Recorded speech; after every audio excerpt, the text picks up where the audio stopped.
Hi, everyone. Welcome to yet another episode of Circling the Rabbit Hole podcast, your safe space for touchy conversations, for sensitive topics, and for those things that we consider taboo and would rather sweep under the rug. I'm choosing to step up and have those conversations instead of hiding away or shying away, so that hopefully we start to see a change in our communities and in society at large. Today, I don't know, maybe I should just stop saying today's yet another sensitive topic, because I think I'll just put a trigger warning across the whole podcast.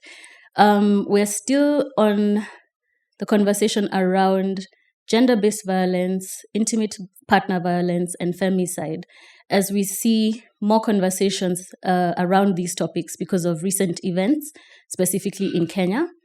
And I thought it was necessary for us to have a conversation around the psychology of it. And I know it's exhausting to keep hearing such negative news, but how are you looking after yourself through this process?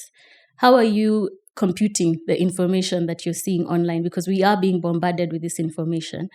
And just go through how best to support ourselves and each other, and also how best to support changes happening within the communities. So I have who I'm hoping will soon be our resident psychotherapist, Mwari Muthaura. I think you guys have seen her on an episode or two before, and this will continue. I'll keep bribing her to come back on. And for today's topic of conversation, again, still very heavy, a difficult one to have, but I think it's very important that we do have it so that we start to understand the issues at hand. We're throwing big words at people. There are lots of people who don't understand that this is an issue to begin with, just because of our culture, the way we've been brought up, what we've seen growing up and considered as normal. So just to change the narrative a bit, I think it's best we explore this a little bit. So thank you for joining me yet again. Thank you for having me again, Claire. And please expect more calls. Sure. Right, so let's just dive right in. And maybe the best place for us to start is with a few definitions, because as medical providers, we always start at the point of defining what the issue is and then getting into the factors that are contributing and maybe then how best to change the narrative. So just for definition's sake, how do we define gender-based violence? Mm-hmm. So gender-based violence is a harmful act committed against an individual based on their gender. Mm-hmm. So we typically use it when it's been targeted towards women and girls. Mm-hmm. Not to say that it's not targeted towards men or boys, but the prevalence of it's mostly women and girls. Right. So being targeted or being injured based on your gender. On your gender. Okay? Yeah. So, and it comes in different forms. So we do have physical violence, where I beat you. Mm-hmm. For example, I'm beating you because I'm the man of the house, right? Mm-hmm. Or sexual. I saw a girl walking. I may have asked her if I can have sex with her. She said no. I went ahead and sexually violated her. Mm-hmm. So that's another one. Or psychological, where I demean you, abuse you, insult you, cause you low self-worth just because I am a man and you're a woman. Yeah. So almost as if there's a power struggle there. And we're trying to, the one with the power is hoping to hold it over you by bringing you down. Yeah. So some form of psychological abuse or torture, right? Yeah. And sometimes also socioeconomic, where I control the resources and the finances just so that I can remain the dominant person in this situation or the equation, right? Yeah. And we also have domestic violence, intimate partner violence, where I am beating you because I am with you and I get to be in control of the relationship. Yeah. So that's what gender-based violence is, and it's mostly rooted in the unequal power dynamics that play in whichever kind of relationship is there. Yeah. Yes. So it could also be sexual exploitation, human trafficking. True. It doesn't just stop with battering. True. It's not necessarily in an intimate relationship. No, not necessarily. It's broader than that. It could be at work. Yeah. The male boss going after the secretary. Right. Yeah. Yes. Yeah. And like you've correctly mentioned, intimate partner violence is part of gender-based violence. Yes. And then other parts of it, of course, now are the ones that lead to death of the person. So we've been hearing a lot about the word femicide. So what exactly does femicide mean? Femicide is the intentional killing of women because they are women. Okay?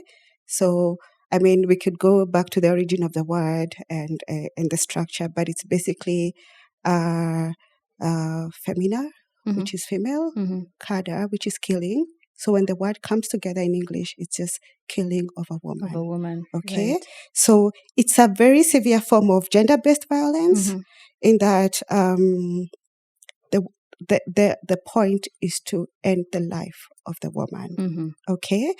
And sometimes it's considered in many countries where the law systems have been set right, it's considered a hate crime where you've systematically murdered a woman, a girl, or anybody who identifies as female. Okay, in this day and age, we have had some changes in how we see that. We define, Yes, but basically, we're targeting you in general because of your gender. Right. That's why you have lost your life. Yeah. And even this, it happens in different scenarios. So in gender-based violence, of course, in human trafficking, in intimate partner violence, in honor killings. We've heard of honor killings in Pakistan, in a lot of places where the culture allows for people to kill a woman to save the honor of the family. You've heard of that before, right? Yeah.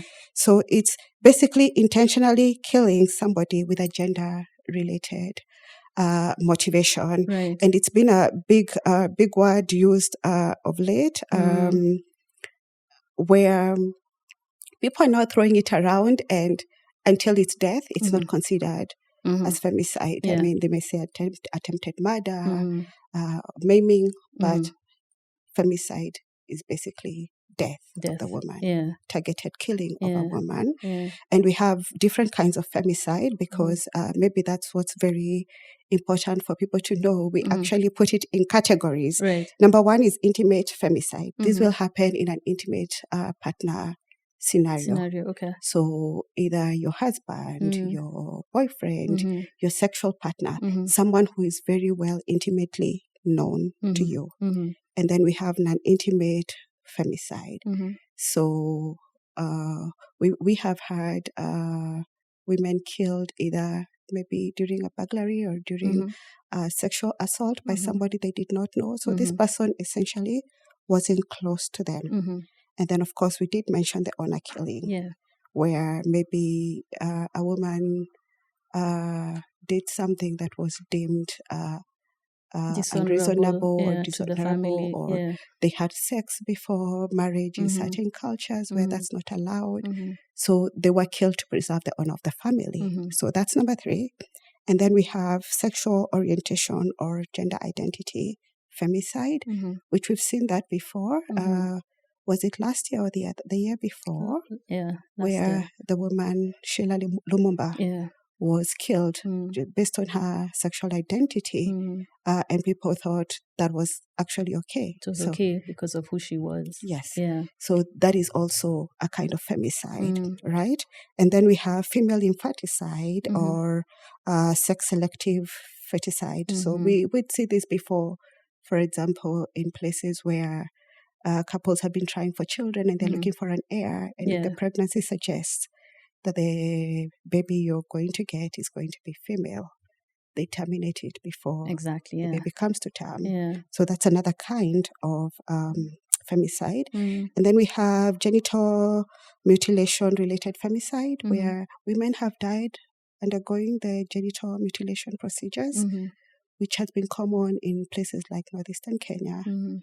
I don't know where else, but at least I know there are parts of northeastern Kenya where women lost their lives while going through the process. And we have dowry-related femicides, where I feel like I paid for you. Right. You cannot walk away from me. Right. So I kill you. And sometimes it's been done either by the family or the partner of the woman whose dowry had been paid, or the family of the bride, because now they own her. So it comes back to the right. honor killing. And on we can go. There's also organized crime related femicide. In human trafficking, we see that all the time. Yeah. And then we also have targeted killing of women during armed conflict. Mm-hmm. So it's used as a weapon where to intimidate or to threaten a society, because when we kill your women, how are you going to propagate your culture? Yeah.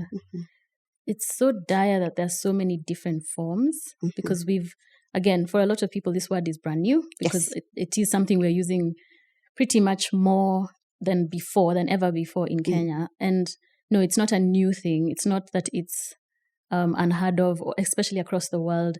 It's just that we've never put a name to it. We've never actually talked about it as being an issue. Because when you hear a woman was killed for XYZ reason, we just put it as, it's murder. That's it. And also because it was a woman, we tend to diminish the issue. Yes. And I mean, looking at the statistics, because I went through to get us like current statistics, and they're quite dire. UN Women says globally 81,000 women and girls were killed. This is in 2021. And 45,000 of those, which is a bit more than half, died at the hands of an intimate partner or a family member. The next one we have is the most dangerous place for a woman is the home. It's hard to even comprehend that. Sounds like a paradox. Yeah, I find it's difficult to not be emotional, but that's just devastating, that the most dangerous place for a woman is the home. It's estimated that around the world, a woman or girl is killed every 11 minutes in their own home. That is alarming. Let's just breathe, because my home is my safe space. So it's hard to even, men are killing one woman every 3 days in the United Kingdom. And this statistic has remained unchanged across 10 years, the last 10 years that were studied. And this is a femicide census. In South Africa, a woman is killed every 4 hours. And South Africa, incidentally, has the highest rate of femicide globally. Yeah. So then, according to the human rights organization, Center for Constitutional Rights, the femicide rate in South Africa is 5 times the global average. 5 times. Then a country like El Salvador has the highest rate of femicide following South Africa. And this is, let's see, they said 13.9 out of every 100,000 women are murdered. Jamaica follows that with a femicide of 11 out of every 100,000. In the US, 3 women are murdered a day by current or former partners. On average, 1 woman is murdered a week by her intimate partner in Australia. I mean, and these are just a few. Like also, and those are a few, you read a few more and you go like, what, there's only so much I can It's also process. important to note that with some of the statistics you read out, it's in places where actually there has been proper documentation. So in our setting here, it's very rare that we have the proper documentation or of even how someone reporting. died or reporting. Okay? So I don't think we still can tabulate what it looks like here in Nairobi or in Kenya as a whole without input from doctors, pathologists, policemen, investigators. People in the community, the neighbors, because those are the people family who know. members also. Because also there's something shameful that comes with a partner, with someone dying in the hands of a male, for example. And if we deem the situation shameful, or we don't have the full information, we worry about what people are going to say. So we'd rather keep that information to ourselves. True. Yeah. True. So we can never quite say how the person died. True. The other thing, because again, the internet. So then I received pushback, and as have many others among us who are speaking loudly against gender-based violence and femicide. What about men? Are there women not killing men? So I actually had to look up the full definition of androcide, because if you don't know, the opposite or the opposite of the femicide other side is of femicide, is androcide, and it's defined as a term that describes a hate crime that systemically involves killing men, boys, or males in general because of their gender. But then it goes further to say most androcides often happen during war or genocide. Correct. I was going to say, for example, in clashes, we did have, I wasn't residing in the country at the time, but I remember maybe around 2009, 2010, some parts, was it in Lamu? There was Lamu, there was Mount Elgon at some point. I don't remember the year. But that is more of a war tactic. So during clashes, ethnic cleansing, we kill the person who propagates the seed. So that still falls on androcide. What's important to note is, again, most androcide does not happen in the hands of women. Exactly. It's in the hands of other men in terms of war, men, political machinery. It's still an issue, of course. It's an issue that's not largely highlighted by the media, again. But according to the statistics we have, it is not as high as the rates of femicide which happen as a result of you being a woman and in the context of gender-based violence. True. So it's so undocumented, like you've said, because I could only find one statistic online. And that was documented in France, where they looked at androcide between the years of 2012 to 2021. And it was reported between the ages of 21 to 34 as actual results of domestic violence, how many men were being killed. And the numbers ranged between 20 to 35 men per year for those years. And it tended to be that from 2012, the numbers were a bit higher, all the way to 2018. And then they started to document a drop all the way to 2021 in France specifically. Now, of course, we don't know what the factors are. Were they that they were not being reported or they were not tracking anymore? We're not too sure. But again, the numbers are pretty low by comparison, because again, that's the narrative that, oh no, you're making so much noise about femicide. Why are you not talking about androcide? Okay. It's also important to note that, as we spoke in earlier on in our last episode, we had spoken about the issue of men needing to be seen as macho or being expected to be macho to the point that they're not reporting these cases as well. True. Is it an issue? Yes. It still falls on victims sometimes to report or people surrounding the victims to report. However, we do have cases documented in this city. Some years back, I don't know, we had a program running on TV. I'm not a big TV person, but I remember watching this specific one where there was a woman in Langata Women's. She had been a pageant. She was Miss Langata or something, pretty girl, who was trying to appeal for early parole or something. She had a life sentence. The story was she had murdered her boyfriend, but the reason she had given was that he had been cheating and he had her infected with an STI. With an STI or HIV, something like that. Okay. So that is a case of androcide, I would say. But also it's a case of intimate partner violence. It also falls under GBV. The issue is, while it's also reported, the circumstances surrounding the killing are not so clear. I'd also fault the media a little bit because of how we see these issues or how they help the public perceive these issues. However, I do not agree that femicide is highly reported and androcide not reported, because still, when we go back to the statistics, femicide rates are alarmingly high. Much higher. I mean, this year alone, we are hardly into week 5 of the year. And how many deaths so far? I know, we're in the 50s now.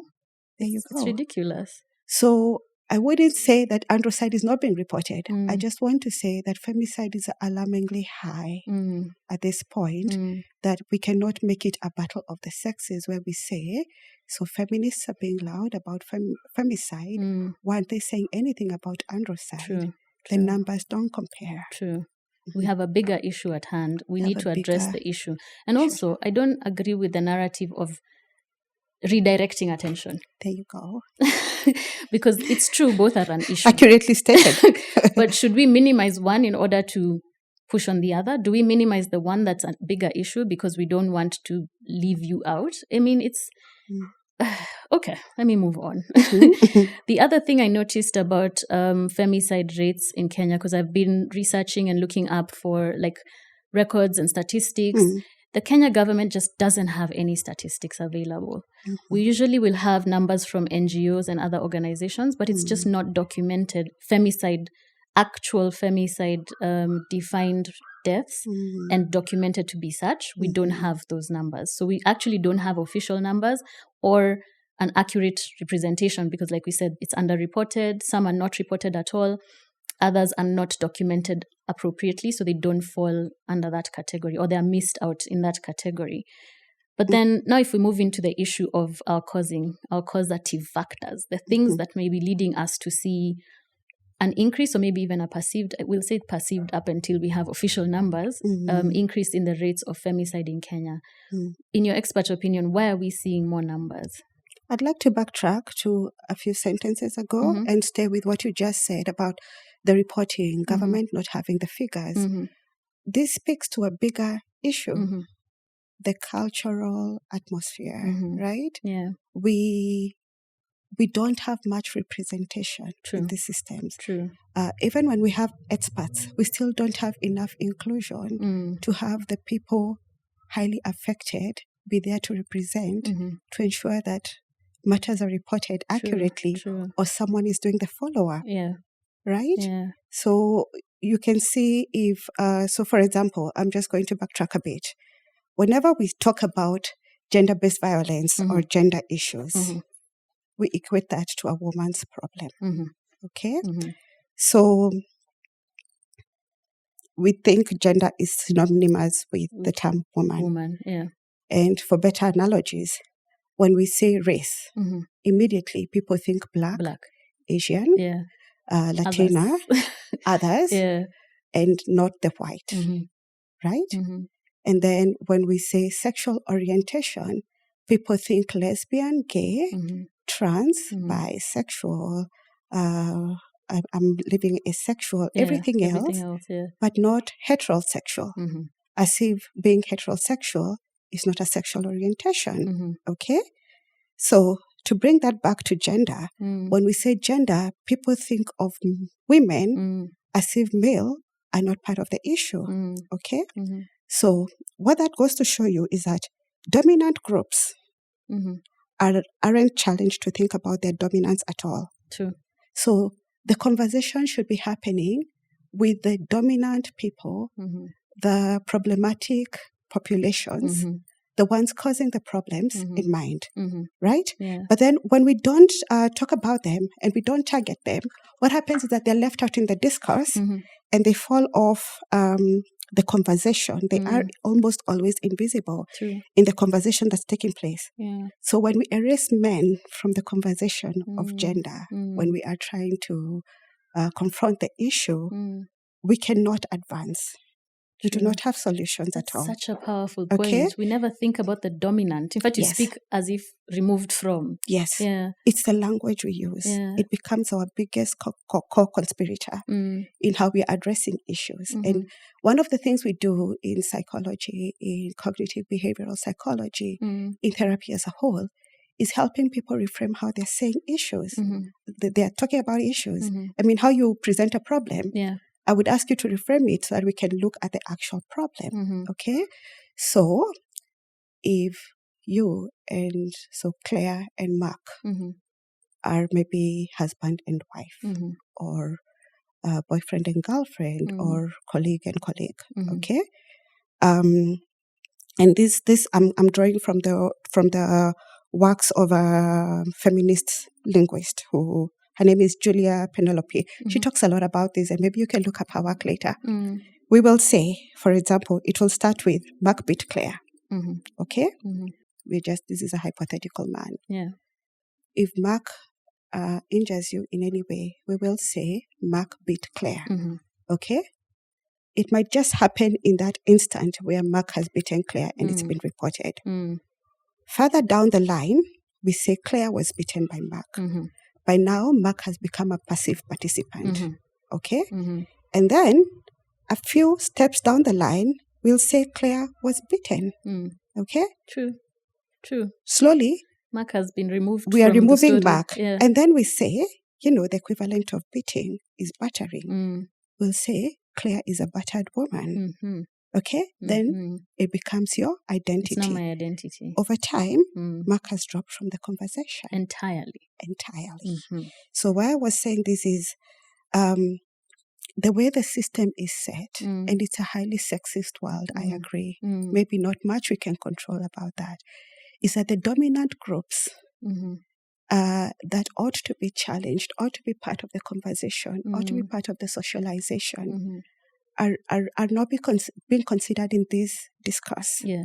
So we are not really advancing, and this will be in governments. Look at the people at the top, in the police force, in the legal system, in the judiciary, in the education system. So it then is left as a woman's problem. True. You are the injured party, but then the injurer, so to speak, is not part of the conversation. Just think about what you've just said. And I'm just thinking through conversations I've had previously with pretty much anyone. We remember the victim. We assign a label to the victim. So I know so-and-so was once assaulted. I have a history where I can say so-and-so suffered a rape, was sexually assaulted, is a battered woman, like you've said. Is a rape survivor. Is a trauma survivor. Exactly. But I have no memory whatsoever attached to her assailant. We don't say their names. In fact, not just that, I have none. There's no name associated to that event on the male side. The primary focus That's insane. becomes the injured party. Because I'm sorry, you should be walking around being called the rapist, so-and-so. Yes. That's how it should be. But we don't do that, and that's what I was saying, in our language and in how we confront things. And it's not just gender issue, in many things. The people we should be paying attention to as the primary causing factor. The people we should be paying attention to as even we draft regulations, rules, policies. We are omitting them from this. And so the injured party then has to take the burden of trying to change the system. And so we are up in arms. For example, when you spoke about androcide, you said, people are saying, but men are dying. Nobody's saying anything. But when we look at the statistics, women are left needing to protect themselves. True. And so there's a lot of empowerment, there's a lot of awareness, there's activism surrounding the issue. Again, leaving men out. In fact, how it looks like in this day and age is, so gender issues have become a woman's problem that a few decent guys get involved in. True. And in fact, they're so amazing for getting involved. There you go. And we applaud them so much that they're our heroes. And they'll show up at the next the march, rally. The protest, But we do have, even in Nairobi, we do have a few people who I have seen on the front lines. There's Boniface Mwangi and a few other names. We've seen them hold banners, speak truth to power. But then we have left it to those people. And the flip side is the amount of bashing that's going on towards those men by other men for speaking for the girl child and the women and not attending to their own is baffling. But when you look at it, who is supposed to speak for the women? True. Right? That's the question. And yet it is left to women to fix the problem. Yes. Because it's impossible for us to move on and not talk about victim shaming, because that's where this comes in. True. Because the narrative has strongly been, if she wasn't there, it wouldn't have happened. If she didn't wear this, it wouldn't have happened. If she wasn't available, if she didn't take that money, if she didn't take that present, if she didn't accept the invitation to go to the hotel or the Airbnb or whatever, it wouldn't have happened to her. We, again, shift attention from the perpetrator completely. And now it's not just a narrative that's being propagated by men. It's by our very own. We turn on ourselves as women, as if the fact that it's such a hostile environment out here, me, I'm safer. because I don't go. Like we said, the most dangerous place for a woman is where? Home. So it's not about being out there with someone else. You're sitting on your high horse assuming that the only reason she died was because she went to this Airbnb or was at this hotel or met this guy for a date on 12th floor and got thrown off the building. Because these are stories that have happened here. True. Right? True. Again, we switch completely to the victim, the woman. It becomes her issue, her problem, her fault. Her fault. Correct. But for all of us who work in the field with domestic violence, sexual violence, as healthcare providers, as there'll be social workers, legal service providers, we do know that our constant prevailing issue is victim shaming. So we blame the injured party and not the injurer, the injury causing person. And you say the questions are, why do women keep dating these men? Why? What was she wearing? Why isn't she getting a decent job? Why is she sleeping with men for money? Right? We ask questions about women choices, their fashion sense. To name a few, I'm sure you have other examples, right? But then asking questions about Claire and not Mark, for example, in our example earlier, it doesn't help us solve or prevent the violence issue ever. No, because we keep going back to the result and not the cause, right? So the questions we ought to be asking are not really about Claire. Is why did Mark beat Claire? Why is domestic violence and femicide so prevalent in this day and age? What's going on with Mark and other men that beating and raping and killing women has become so normalized? Why are we struggling with this as a very common problem in society in 2024, right? Why do men continue to rape and violate, kill women? And what roles have institutions played in churning these men in large numbers, right? So we need to address religious institutions, educational systems, the porn culture, the socioeconomic culture, to name but a few, right? What are they doing that's letting these men think that this is normal? It has become normalized because, Claire, most of the men raping and violating women, they're not coming from another planet, are they? True. They live here with us. They are normal, regular in fact, half the time, people. Majority, like the statistics almost always show that majority of the perpetrators are known to the victim. Yes. So it's not someone from It's a regular person who has normalized violence to the point that it's getting to this extent, okay? So we are needing to challenge these dominant groups and ask these questions so we can find a way to transform the spaces we're in, to change socialization of boys, to resocialize men, to change harmful practices. We've seen them in hospital where doctors ask people where they were and why they were there. What were you wearing? And the police station, they do the same thing. Right? Yeah. And we also need to get to a place where we are now redefining men and manhood and masculinity as a whole. And when we get to that place and we are no longer asking what women were doing or saying or being to be in those situations, then the discourse can begin. That's powerful. That's a powerful message. You're making me shake, but I love that because you have to turn the conversation around. We have to start at some point giving ownership to the perpetrator. True. So that I no longer walk in the shame of what was done to me, and rather you walk in the shame of what you're doing. But shaming isn't just as shaming the women. No, it's also not just the victims. Yeah. It's other women who speak up. True. We shout them down, we insult them, we silence their efforts, right? We come up with terms for them. Male basher, male hater, toxic feminist, feminazi. Recently, there's a girl called La Patrona. You know her? Who? La Patrona. Her name is Fiona Gatweri. Right. She's a writer. She's a feminist. I have seen her get called names. I know she writes them as harmonicas now on social media. Right. Like, she is not embarrassed. They called her patriarchal scientist, feminist head girl. Yeah. But it's a tactic geared to shoot or kill the messenger, right? Yeah. To shame them for speaking up for themselves and other women. Isn't that the point? Yeah. So we are essentially what we're saying is sit down, shut up. Because we don't like it when you try to change the system that has benefited us for so long. True. Right? Because male privilege is a thing, right?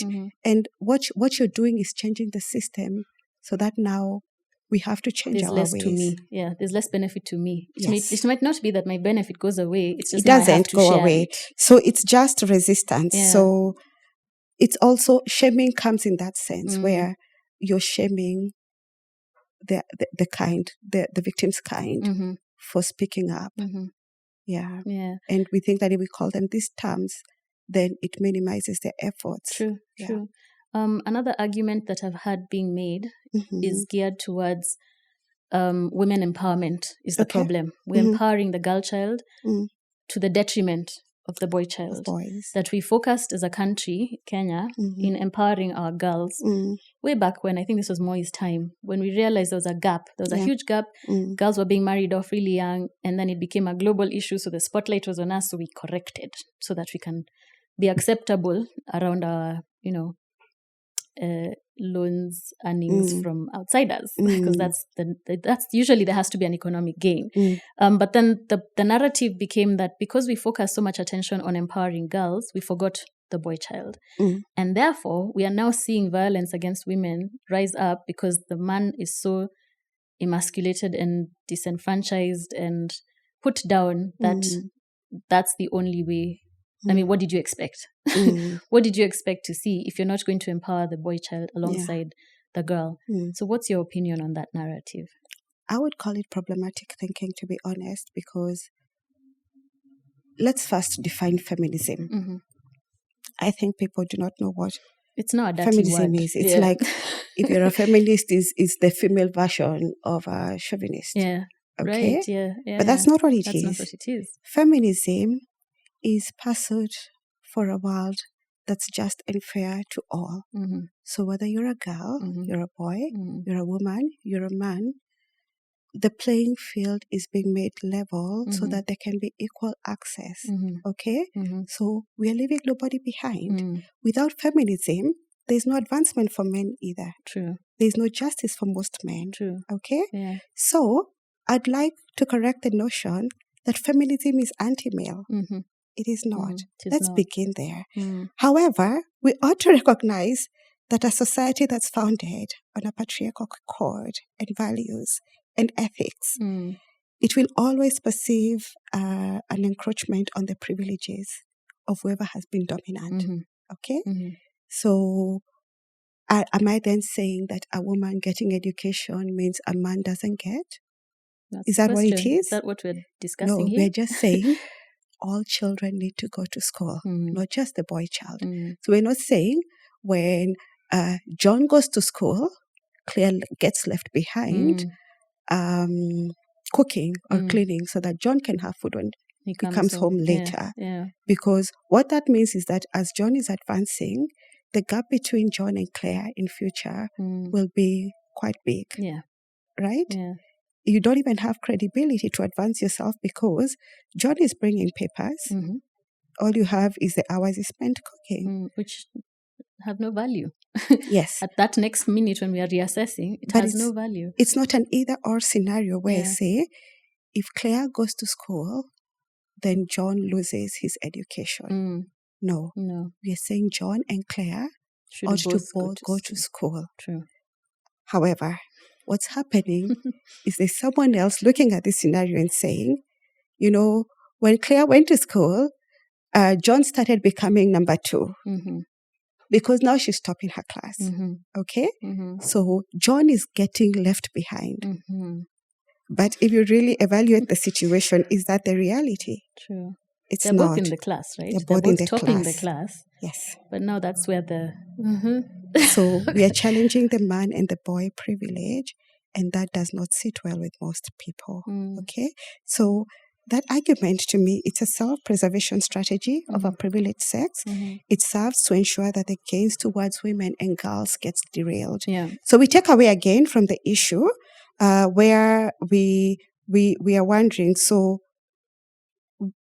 they say you're empowering the girls, you're leaving the boy behind. Are we then saying that the burden of the boy also ought to fall on the woman? Is that what we're also saying? So that that's a question that needs to be answered. As she studies, she shouldn't leave him behind. She should not be number one. She should hold his hand and train him as well, so that he can keep up. Is that the argument? He can keep up, or at least stay at the top of his position. Right. But I always caution against people understanding feminism as a battle of the sexes, because it's not. It's not. It's really just pursuit of a fair and just world for all genders. That's it. And you notice that feminism will go a step further. It's not just speaking to people we consider heteronormal. No, it's if you're transgendered, feminism is fighting for you. If you're a boy who's been deserted by your primary caregivers, feminism is fighting for you. Right? Yeah. So it's not just when you empower women, then you emasculate men. True. No, it's that we're trying to bridge the gap, because also when women advance, society benefits as a whole. True. And that's the reality. We actually say it as one of the things that have been proven. If you educate and empower women, you actually build a whole community. Women don't leave others behind. You grab everyone's hand and actually empower and change the narrative for your whole community, your whole village, your whole society around you. And the same might not necessarily be true the other way around. Side. Yeah. However, also, if we go back to the issue now of femicide, of IPV, of GBV, right? It's that the same trauma that affects women goes an extra step and affects boys and other men. Men who go through violence or death are likely to suffer in the hands of other men. Okay? Boys who grow up watching their mother get battered or eventually get murdered, they carry that trauma with them for the rest of their life. So we're saying helping women tackle this problem, or having the whole idea of feminism done right, it doesn't leave men behind. It's benefiting everyone, even in terms of psychological benefits. True. Yeah. Right. Another narrative. Yeah, I'm big on the narratives today. Another narrative is some men argue that there are lots of male victims of androcide and violence targeted towards them by their female partners. And yet they don't feel like it's something they need to talk about. So why are we pushing, GBV, intimate partner violence, femicide as an agenda? Because now it's an agenda. Since us, we're not talking about the men who are battered by their women, why do you guys talk about yours? What's that about? But what's standing in the way of you talking about your issue? Maybe that's my question. And if I was to wear the hat of empathy and a bit of compassion, I do understand that somehow along the way we have taught men that they need to be mature, that they need to not wear emotion on their sleeve, that they need to man up, whatever the term means. So, of course, men are dying in the hands of their partners. I'm not going to negate that point. It is accurate. Yeah. How are we supposed to know if nobody speaks up, right? So, again, I would throw the challenge back to the men. What is stopping you from helping us advance the narrative and put the word out there so that we can also have intervention for men? True. And still, why do we need to minimize one to push make the other hard? And that's what I'm saying. In this world, it's not a question of either or. We can hold two truths in the same hand. Right? We can talk about both narratives. Yes, but we can also hold two conflicting truths in one hand. It's not either my story or your story. It's not either I'm successful or you're a failure, Claire. That's not how the world works. We can still all hold those truths in the same space and interrogate them, right? Yeah. So my question would be, what is it that has been an obstacle in helping the media or everyone else as a whole run with these stories? Do we have names? Do we have the facts? Do we have the information? Almost always the answer is no. Yeah. But also the other truth is, again, culturally, we've been brought up to believe or to tell boys not to speak up. We tell the man, those are things you don't talk about. Because again, remember, we're so used to blaming the victim. A man will not be able to tolerate being blamed for what happened to him. In fact, a lot of times that we see victims come in and not wanting to report, they come in for the medical help that they need immediately post-trauma, but then they don't want to report the incident because they don't want to wear the badge of shame around being a victim. You let another man XYZ. How is your woman beating you XYZ? You know, like, exactly. Again, the same men are suffering from the system. The hands of their own that's oppressing us. Yeah. So it's still the men. Yeah. And that's what I was saying. We need to get to a place, earlier we spoke about this, where we get to define manhood, masculinity, what it means to be a man. And does being a man exempt you from being human? Does that mean you're a being devoid of emotion, devoid of feelings, devoid of thoughts? Yeah. What are we saying then, right? Yeah. If we can get to a place where we help, or we come up with ways in which people can finally begin to see themselves as, fellow human beings, complete with their own set of feelings, beliefs that need deconstructing, for example, then we will begin to advance. True. But not until then. I mean, we had shows of a whole TV presenter, radio presenter. I don't know who he was. It was a radio station. YouTube took down his platform. I don't know if he still has his station, calling men simps and wusses and whatever else, just for speaking up about red pill content. That's what we call it now, the misogynistic. So we don't want for men to talk about their suffering or talk about their injury or their heartbreak. We spread this narrative that men are supposed to be macho. So even when one man comes up with an initiative, I mean, you are familiar with Onyango Otieno, Rick's poet, and if you look at his content where he's addressing trauma in men, he's addressing gender-based violence, he's addressing intimate partner violence with men, as men, right? And he runs programs. Yeah.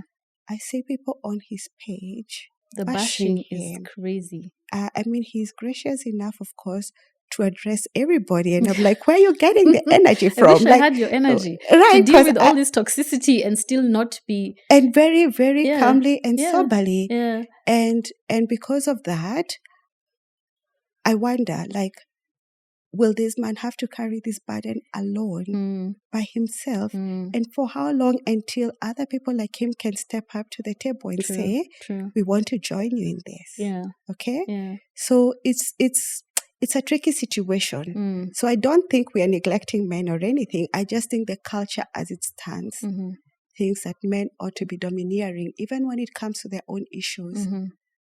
There's no room to talk about cultural issues that are going to bar them from doing that. Right, true. Now, just again, tapping into your expert opinion, how can we safeguard ourselves? Because there's an aspect to, yes, this is the reality. This is what we're up against. This is what we are fighting. We need to be vocal and speak up and keep talking about this issue until it's dealt with. But at the same time, it's injuring. It's very injuring. I can barely consume content anymore. I barely be online anymore myself now, personally. And yet, I'm in the field. This is pretty much a big part of my job is looking after victims, looking after survivors, and managing those situations firsthand. But then when you're bombarded at work and then at home and then online and everywhere that you go, this is the narrative. How would you suggest that we start to look out for ourselves? Like psychologically, how do we, you're not going to sanitize and pretend it's not happening, but how do you safeguard and keep yourself healthy mentally? I think that's, And of course, I do not want anybody to turn away. I mean, burying our heads in the sand does not serve us. Yeah, at all. It helps to keep this problem going. Yeah. Okay. Yeah. I would say pace yourself. It's important that we pace ourselves. I mean, even at work, we still have to pace ourselves. Yeah, we have to debrief. Claire, if we were doing shifts that were 24 hours every day, we'd be dead by Saturday. Yeah, I would not still be here. That's for sure. Yeah. It helps to pace yourself, I think. how much content are you consuming on a daily? You do know wherever you put your energy on, that becomes the focus of your day. True. So if you spend your entire day looking for these stories, they're going to be there. That's true. Because they're everywhere. Yeah. Okay? Yeah. So pace yourself and set a timer on how much social media you're willing to consume at any given point. Not just social media, even news. True, right? even the news, yeah. But also take care of yourself physically. Are you remembering to eat? Are you remembering to sleep? Are you grooming yourself? Take care of that physical body because that body, as we said last time, continues to carry you from point A to B on a daily. So the last thing you want to do is abuse that body. Okay? Seek professional help. If you find that things are triggering and that you are starting to struggle with your mental health as a result of this, seek professional help. Call up a therapist. Get an appointment. Begin to address the issues that are triggering you and why they are so triggering. Is it because of a past memory? Is it because of something that has happened to you? Is it because of something that has happened to someone in your life? Begin to process this so that they can also be easier on you. True. Right? True. Look for safe spaces. Spending all your time online arguing with people who will not yourself listen to you. You're keyboard warriors. Because clear at the end of the day, the right message to the wrong person at the wrong time still remains the wrong message. True. If you take on the burden to educate every living person, you're gonna burn out. You're gonna crash. Safeguard yourself, as you're putting it, so that you're also not always caught up in these battles. True. Right? Yeah. The people who want to listen, they will. The ones who don't, they won't. But ours is not for us to attempt to reach everybody. We begin with the small spaces where we are at. True. Okay? Yeah. But also educate yourself. Right? Where do your biases lie? We've spoken about this a lot. Where do your biases lie? Where are you still prone to victim shaming? Where are you still holding on to beliefs that are injurious, both to you and to other people? Keep educating yourself. True. But take care of your space, your private, your personal, your inner space. You need to protect that, largely. I agree. And I think also just because I am a doer, speaking to those who feel helpless, because you can feel paralyzed, you feel so unsafe, you're not sure that leaving your house today will lead to you coming home in the evening safe. Instead of sitting with that horror and that fear, maybe take action where you can. Take action where you can. If you can have a conversation like what we're having, have it in your spaces. If you can educate someone as you are learning and unlearning and relearning, bring a few people along on that journey, because advocacy is not necessarily standing on the street marching by itself. That's part of it. Another big part, and the one that actually will lead to change, is where I have a conversation with 2 or 3 people who then have a conversation with the next circle, and then it grows and it becomes the community. Because how else are we truly going to change these narratives? And that's the height, the marker of adult, emotionally mature relationships. Is knowing we still disagree, but we can talk and discuss this issue without necessarily killing each other. We can disagree, but we can still come to the table, because this is still such a huge issue. I mean, even amongst fellow women, it's still a big issue, because we still have people who gatekeep to date, who believe, those women ought to have been killed for trying to get some money from a man. It takes a lot to change people's perceptions and beliefs, but we don't need to fight each other. True. We can still hold these conversations. Hold space to have these conversations. But then my other question would be towards men. I do believe that men have a bigger role when it comes to this issue.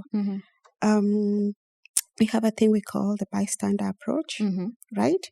So anybody who is not a perpetrator or a victim in any given situation, but is in a part in society where you're interacting with somebody who has been in this situation. So whether at home, whether at work, whether at church, whatever social space you're in,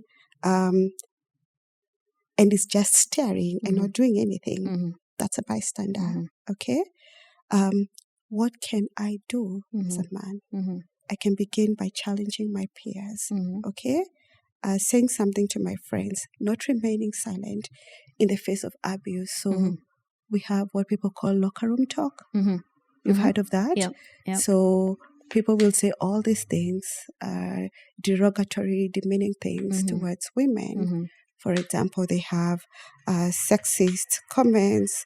They have jokes that are just, in bad taste when it comes to women. Some will actually describe scenarios where they were harassing women and raping. Yeah.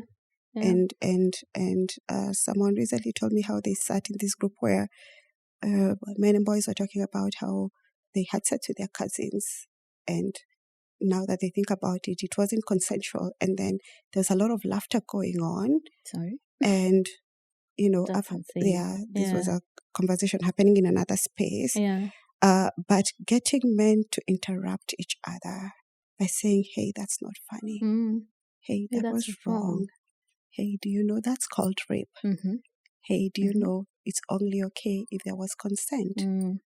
Hey, do you know that was a form of violence? Yeah. We need for men to learn how to interrupt each other.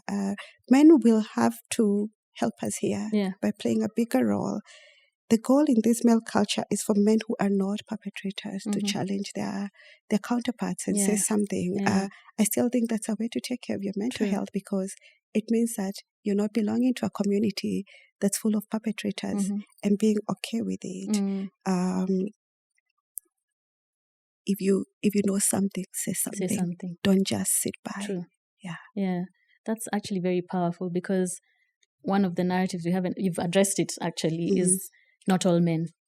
Not all That's men. Another narrative. It's not all men, but me silent. I am a co-conspirator. Exactly.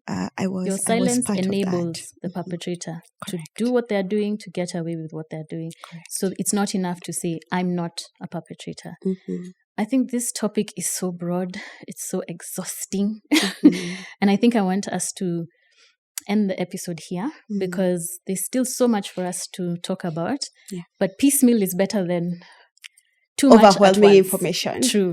And again, I still do want you to come back. So there's that.